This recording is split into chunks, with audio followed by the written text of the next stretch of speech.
Mismong si Vice Ganda ang nagbalita sa press tungkol sa It's Showtime's contract signing na naganap sa GMA kamakailan. Ayon sa Unkabogable, excited siya sa mga makakasama niya sa Kapuso Stars sa noontime show. Tinanong naman ng Unkabogable kung welcome bang mag-guest o makatrabaho nito ang mga host ng dating noontime show na Tahanang Pinakamasaya. Ayon sa komedyante, nagkita na daw sila ni Isko Moreno, napaka-heartwarming daw ng pagkikita nila ni Isko. Si Isko ay isa sa mga hosts ng Tahanang Pinakamasaya sa GMA na kasabay ng pinalitan ngayon ng It's Showtime ni na Vice Ganda.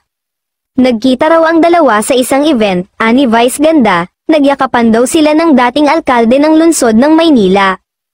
The Unkabogable star quoted Isko to have told him, "Oh, congratulations, nabalitaan ko." Ang tinutukoy ni Isko na nabalitaan niya ay ang paglipat ng 14-year-old na It's Showtime sa GMA. Diretsahang sinabi ni Vice Ganda na hindi niya naiisip at wala sa panahon ngayon ang kompetisyon.